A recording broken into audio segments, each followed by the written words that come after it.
Hi there! So here is the Iqoo Neo 7 Pro, which I've been using for almost 2 weeks now. And I can tell you, it feels like a flagship in every way. Iqoo went full throttle with this one when it came to specs, design and performance. It starts at just $31,999 and is probably the easiest to recommend smartphone. But it's not perfect. Actually, more than pros and cons, I want to share my experiences with this device so you can decide if you should buy the Iqoo Neo 7 Pro or not. Let's begin. So here is the retail packaging of the Iqoo Neo 7 Pro. It's a minimalistic yet a very good looking box. Towards the back you can see some of its features. This is a 12GB RAM, 256GB ROM variant. Without further ado, let's quickly open it up. So right on the top is the phone itself and I love this color. Then you have a TPU transparent cover, really good quality. Here's some paperwork that says important information and warranty card, a SIM ejector pin, USB-C to USB-C charging cable, and finally the mammoth 120 watt charging brick. Absolutely amazing. You can see the USB-C port here. Brilliant. Orange is the color of the season and I have to say, it looks stunning. This vegan leather finish not only looks premium but is soft to touch. Love the Iqoo debossed branding at the bottom. Now I've used this without a cover until now. There are no stains, no wear and tear and still looks as good as new. Though I would highly recommend you use the provided cover for better protection. The frame has a gold finish, though made of plastic, but glad to see matte finish, so it doesn't attract any fingerprint or smudges. It comes with an in-display fingerprint scanner, which works pretty well. It's really snappy and quick to unlock. But I only wish that it was placed a little higher. I have small hands and reaching out to the bottom sometimes is really inconvenient. What's surprising is that most phones nowadays are placing it similarly at the bottom. So is it just me or everyone is finding this inconvenient? Write down in the comments and let me know, share your thoughts with us. Coming to the display. So it's magnificent. It's a 6.78 inch Full HD Plus AMOLED display. Colors look punchy with perfect blacks. 1300 nits peak brightness, so display visibility outdoors during the day is more than sufficient. 120Hz adaptive refresh rate makes sure the user experience is super smooth. Even though it's adaptive, I don't think I ever saw it feel jittery. Seems to flow just perfectly all the time. HDR10 support makes movie watching experience even more fun. It's bright, it's crisp, it's vibrant. 4K 60fps videos on YouTube play perfectly without any hiccups. When it comes to the audio, there's a single downfiring speaker and the earpiece also doubles as secondary speaker. To my surprise, it actually sounds quite good, especially if you're watching a movie. It provides a really immersive experience.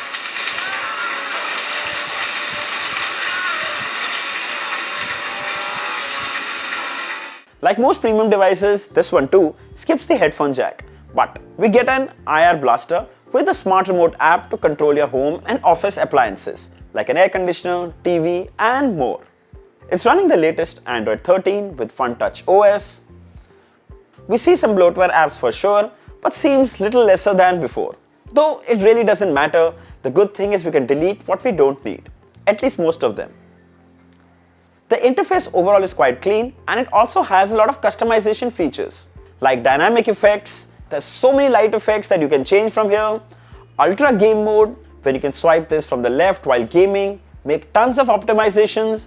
We all know monster mode is so popular. It makes this device a treat for gamers. We played BGMI and what a flawless experience it was. We got 90 FPS easily without a hint of lag or stutter. Works like a pro. In the graphics settings, we could get to smooth and extreme. I'm actually glad it's not a curved display, so no accidental touches as well. Yes, it did heat up after playing for a while, but still it didn't throttle. Pro gamers are absolutely going to love it.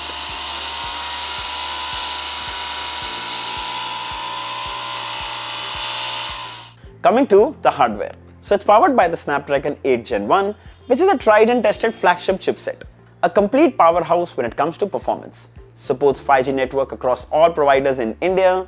By the way, this phone comes with dual nano SIM tray with no support to expand storage. So I suggest you go in for the higher memory variant if possible. When it came to the Antutu benchmarks, it scored over 13 million. Absolutely brilliant. The unit we have came with 256GB of storage, UFS 3.1, 1672 MB read and 1571 MB write. Also really good. It comes with 12GB LPDDR5 RAM with support to further expand by 8GB, giving a total of 20GB RAM. It makes my day-to-day use so much more better. Opening closing apps are snappy, multitasking is super responsive, and the best part is most recently used apps are still in memory. So instant launch. Perfect. Coming to the battery. So we get a 5000 mAh battery that will last me a full day with heavy use and sometimes even 1.5 if I stretched it.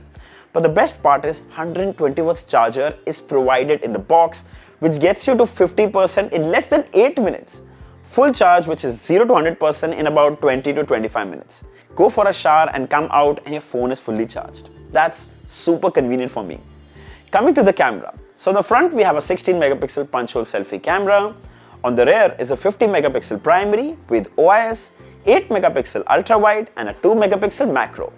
So here are some images taken from the 50 megapixel rear camera. Excellent image processing, I'd say. Colors look really natural and not oversaturated. It's an overcast day, so no clear skies, but still details are very well maintained. Here are some taken in low light. It's really clear and it's all thanks to OIS on board. Here are some more. Here are some images taken with the 8 megapixel ultra wide. Pretty decent as well. Here are some 2 megapixel macro shots. As usual, they're not great, but they're not bad either. Then here's a 4K 60 FPS video shot handheld. It's very clear and also pretty steady. In fact, it can even be more steady with ultra steady mode, but recording will be restricted only to full HD video. Now, here are some shots taken with the 16 megapixel front camera. Good skin tones, it's bright, it's clear. The highlights do get blown up at times, but overall pretty good. So here's a video recording from the front camera of the Iqoo Neo 7 Pro. This is a full HD video at 30 FPS. There is no 4K video recording support, which is a little disappointing, but still fine. The good thing is it's really very stable. Also, the audio you're hearing right now is being recorded from the mics of the phone. Alright, final thoughts. So it's very simple. Iqoo has hit a home run with their Neo 7 Pro. If gaming is your priority, this is the one to get. If performance is your priority, this is the one to get. If good build quality and design are your priority, this is the one to get. If you have a budget for 30,000-35,000 and looking for a really good smartphone, this is the one to get. Cameras are pretty good, but still they are not flagship level. Also, let's not forget, it's priced less than half of most flagships, so I'm good to go. It's the best phone when it comes to specs and performance at this price. The Iqoo Neo 7 Pro is actually already retailing for 33,999 for the base variant and 36,999 for the higher variant. There is a flat 2,000 card discount, so you should definitely check that out as well. And that brings the base price to 31,999. There are also two colors, Fearless Flame and Dark Storm. I know they're really cheesy names, but they're basically orange with the vegan leather finish and toned dark blue for those who like it subtle. Make your pick. I'll share the links for both in the description, all the color variants, all the size variants, everything in the description. If you like to buy one, you should definitely check this one out. So I hope this video was helpful. If there are any questions, mention them down in the comments below and I'll be happy to answer them all. Don't forget to like, share and subscribe. Until next time, cheers.